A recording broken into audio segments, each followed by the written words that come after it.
Alrighty. Coach Ashford, I guess I'll start with you, kind of the same way.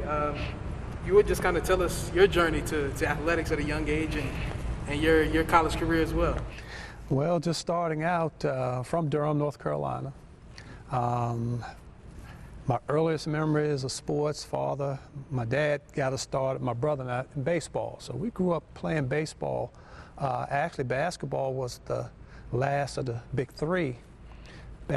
Baseball, then football, then basketball, and my interest just started, and I began to play, and just like Coach Hardy said, you know, we'd be outside because everybody had to play outdoors, you know.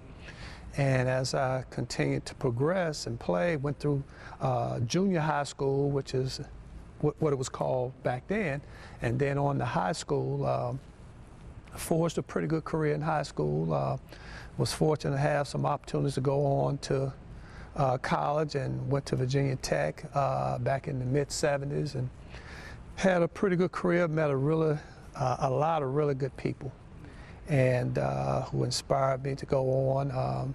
Had a couple opportunities to make it professionally, but it didn't work. And then, like Coach Hardy said, you know, eventually basketball stops bouncing.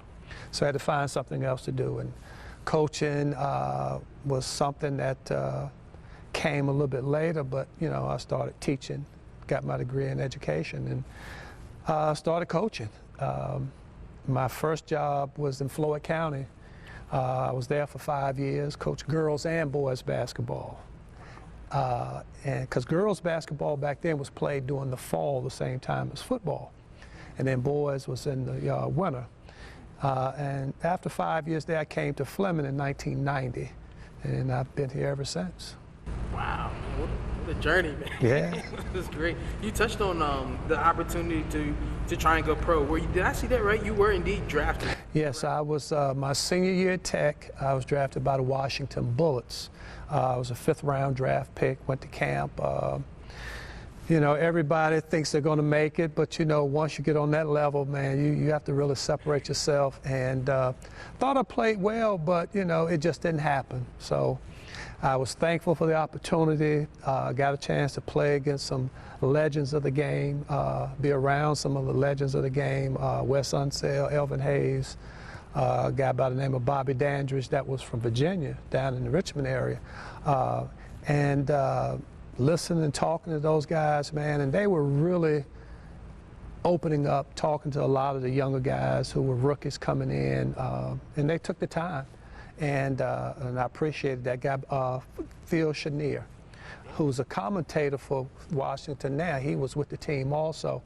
And, you know, he just talking to me, he talked to me about life.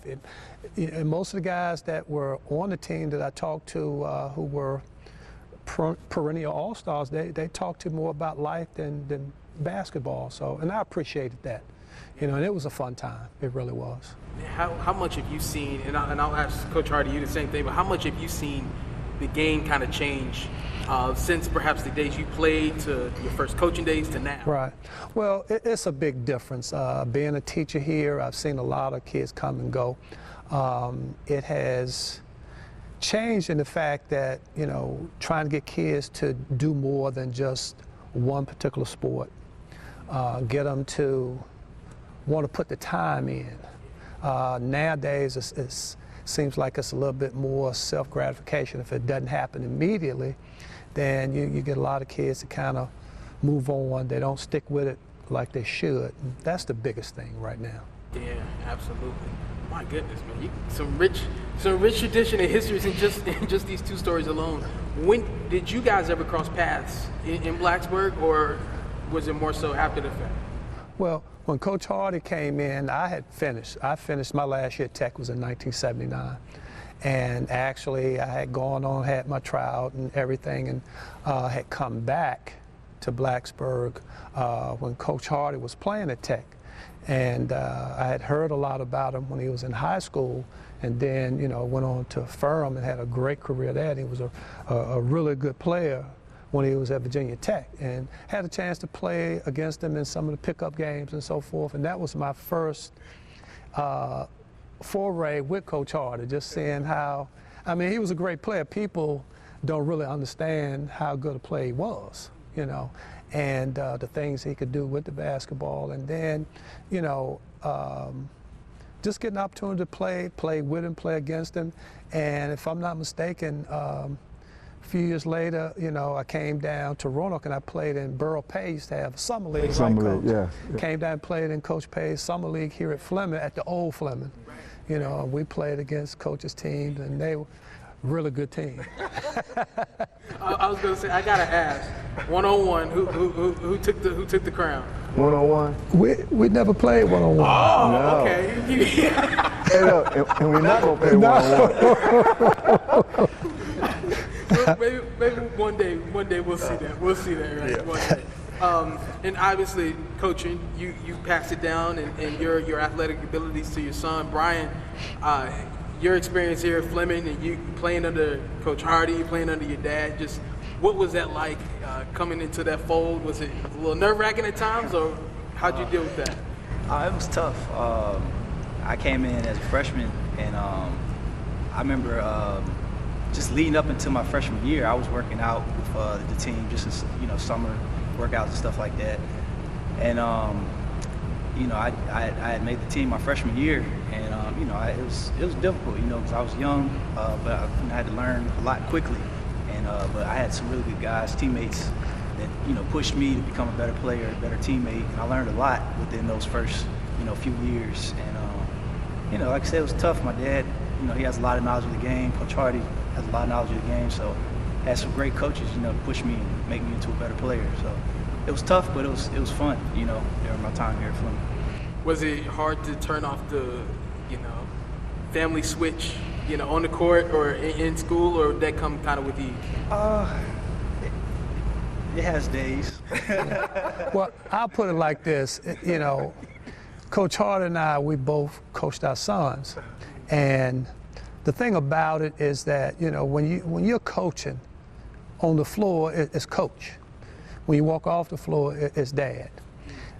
Sometimes it's hard to separate the two, but when you come to practice, all I see is my players, trying to push them to make them the best that they possibly could be. And it's not always nice. Matter of fact, that, you know, you go a little too far sometimes because that's your child. You want them to do certain things, you know. To add on to that, Coach. I can remember one time I'm coaching my son, and I'm letting him have it. And then Coach come over and said, Coach, you might want to ease up a little bit, ease up. I'm letting him have it. Coach, ease up a little bit. I said, okay, I ease up. His son comes up. I'm coaching his son. He let his son have it. So I walked to Coach Ashley. Coach, you might want to ease up a little bit. So now, you know, we had a better idea how it works. You know, when you're coaching your son and you want the best out of him, and as a coach, that's all you can ask for. You know, and that's what we do here at William Fleming High School. We try to make the best of a good situation. Yeah, little checks and balances. Oh, yeah. Absolutely. Talent has always been on hand here.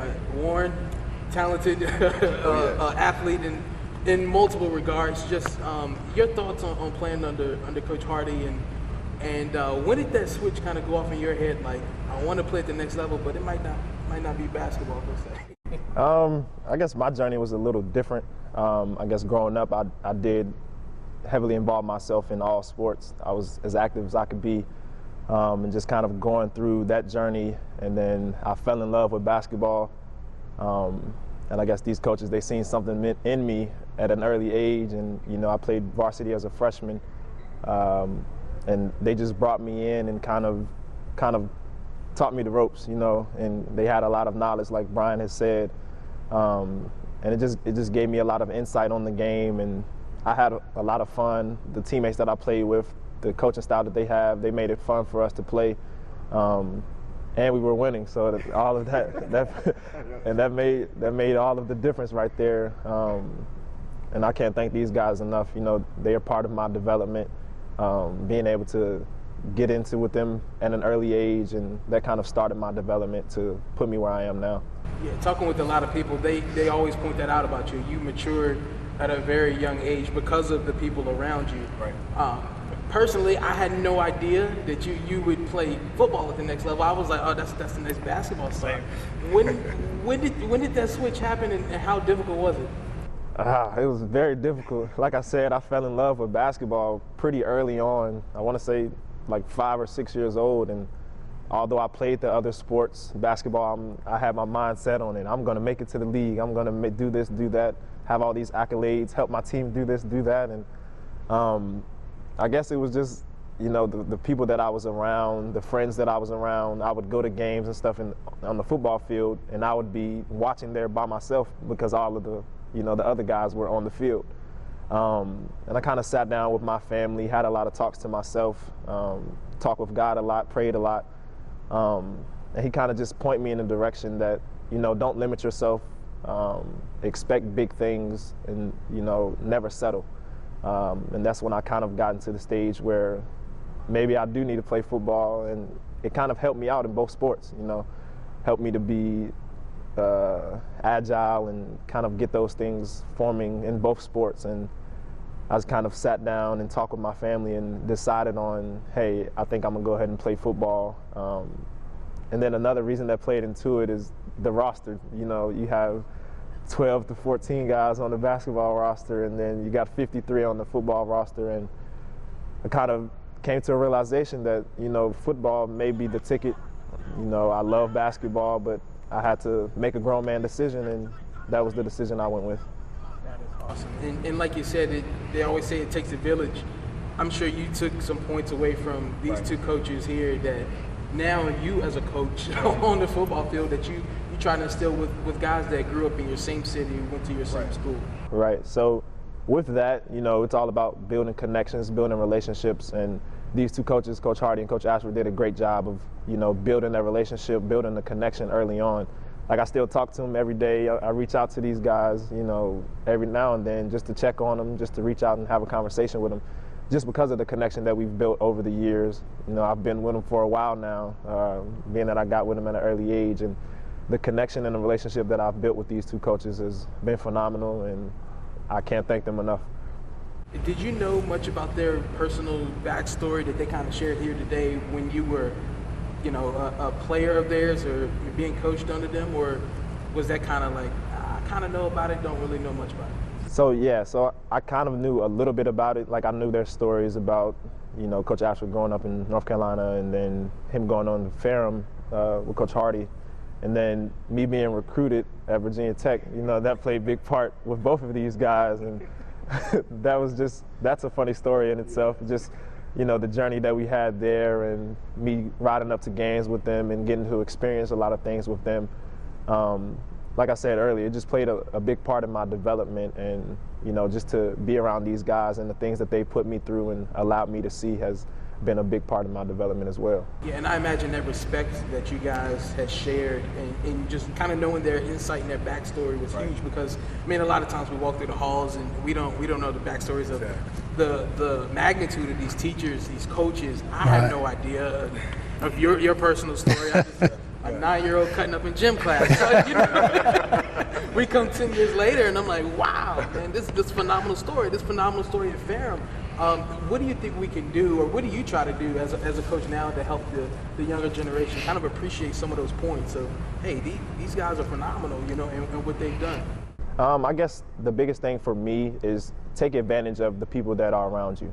You know, you often have times where people may, you know, they may be around somebody like a Coach Ashford or a Coach Hardy, and they may not even know it. You know, somebody with such great stories, such great knowledge on life in itself. Just take advantage of those people that are around you and get to really know them and their backstory, you know, because they can have a lot of information that you could take from it, you know, and they can have a lot of information that they could relay to you that, you know, you may be in those same shoes that they were in back then.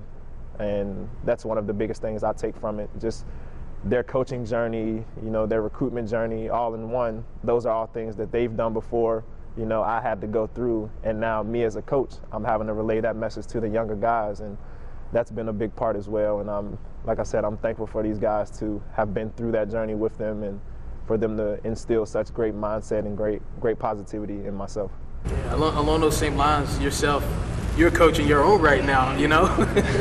Yeah, really just, I can think back to when I played here, just under Coach Hardy. One of the things he always used to say was just, you know, during your time here, you're going to come across a lot of good memories, a lot of bad memories, but it's, you know, what you take and, you know, just that path that you go. You know, you're gonna go through a lot of ups, a lot of downs, but the type of person that you become is, you know, on you. You know, and had a lot of good times here. You know, and I find myself sometimes saying some of the same things that Coach Hardy and my dad said, and I'd be like, oh my gosh.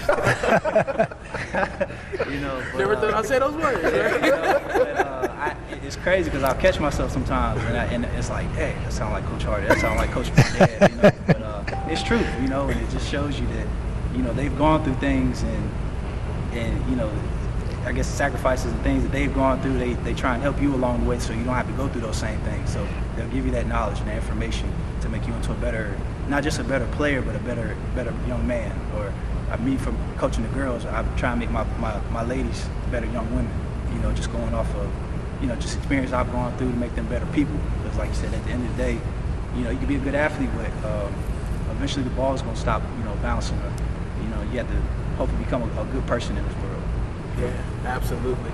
I want to go back to 07, 08, those miracle years, so to speak, around here. Just your thoughts on, and just kind of reliving the run to the state tournament, those years, and finally coming home to Roanoke with it. Just how big was that at the time? Well, first of all, you know, it's a lot of things that go into that. You know, you have to have good people around you, and I've been blessed to have good coaches around me, good players, from the central office to the principals to the teachers. It's a family thing. It's not just one person. It's not just Coach Hardy or Coach Ashford.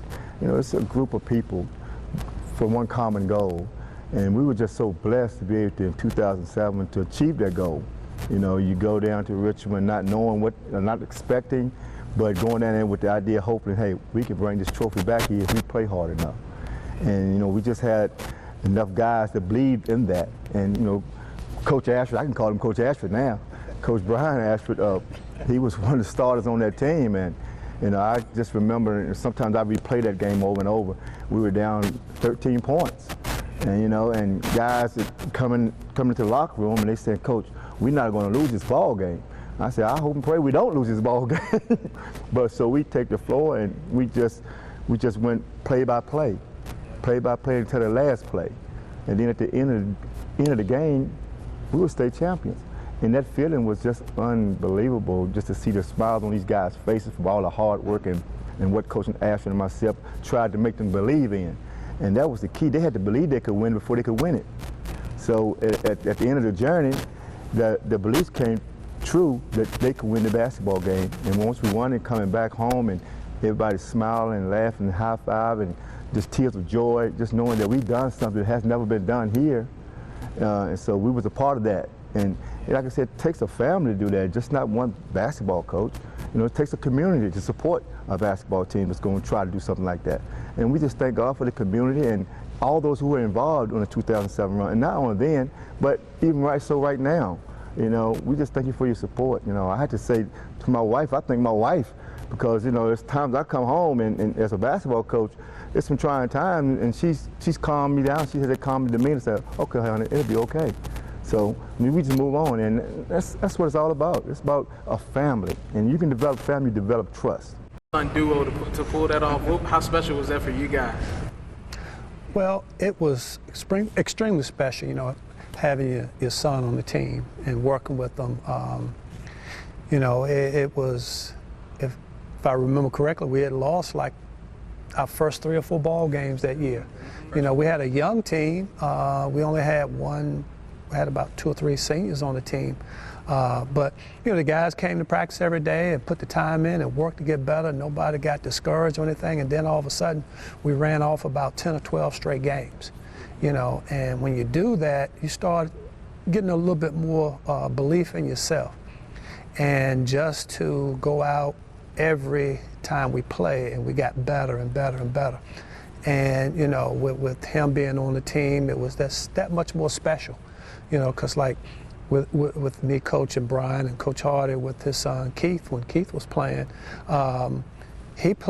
we played the state championship game his junior year. Matter of fact, they both Played in the state championship game their senior years. Coach Hardy's son, Keith, back in, I can't remember, I think it was 96, or was it 96? And then when Brian became a junior here, we made it back to the state championship game. So we've got a lot in common with that, you know, coaching our sons during those times. And it was a lot of fun. You know, it was enjoyable. And then to actually win the game, win a state championship, bring it here. It was so many people that were excited. It just brings a level of excitement to the whole school, you know, when you do something that's special. And I think everybody enjoyed it, not just the basketball players, but the entire school, the entire community embraced it. And it was just one of those moments that you'll never forget. And what can you say about just the respect that you garnered from the whole state at that point? When you reached that pinnacle, everybody's kind of looking like, wow, all right, that's the team now. They pulled it off. Yeah, like both the coaches said, it was a special time. You know, it was definitely a lot of fun. It was challenging because we, like you said, we started off that season rocky. You know, I think we could have won it the year before, but you know, we had lost a lot of those guys that were seniors, so we were young. And I remember it came to a point with Coach Hardy, you know, after our first couple of losses, Coach Hardy said, y'all aren't young anymore. You know, y'all played, y'all got some games under your belt now. You got to find your role. And I remember he pointed at every single player on the team and said, you know, we need to find what your role on this team is. And once everybody kind of came together, like my dad said, we put in a lot of work, you know, during practices. And we came to practice and worked hard. And things just started rolling. And then, like I said, man, when we won it all, I was on top of the world. You know? Then you almost came close as a coach. Yeah, with the girls program, right? You know, close twice as a coach, man, and I'm still chasing that ring as a coach. But yeah, man, once you get one, you know, you want to get another one, you know. So yeah, it's definitely been a fun ride, you know, as a coach now. Absolutely. Fast forward over a decade, you get to this season, you get win 300 down at Franklin County, a place where I know personally used to get rowdy, whether it was girls or boys on the court. Reaching that milestone, were you aware of it? I mean, just walk me through that and your feelings of reaching that. Yeah, I was aware of it. I think I told Coach Ashford, I said, man, we got a couple more wins, man. And, you know, I say we, because I don't believe in just one individual, like I mentioned earlier. And we got, you know, this is my right-hand man here. You know, how we go is how we go. But, and I was telling him, I said, well, you know, we close to a milestone here. He said, really, Coach? I said, yeah. I said, but I don't know if we'll get it or not. You know, it doesn't matter. As long as our kids play hard enough, those things will take care of themselves. But it does, like I said earlier, it takes more than just one person. You know, you have to have good people, good basketball players, good support. And, you know, my family supports me, you know, my sisters, my brothers, my children. And that's important because it makes coaching a lot easier when you got people in your back. So, you know, as 300 is concerned, it's a goal, and I enjoyed it. But I think all the players before Warren, Coach Ashford, tons of players, I can't pronounce them all. I probably can't remember them all. But, you know, just to say that, you know, those guys were just as much involved as 300 than the next person, the next player. It wasn't just one player. You know, from the first player to the 15th player, they all was involved in this run. And that's what makes it so exciting, that it wasn't just about one person. It was just about a family of guys, family of players doing what's right. And along the journey, sometimes you're going to get some things that you deserve. That's it.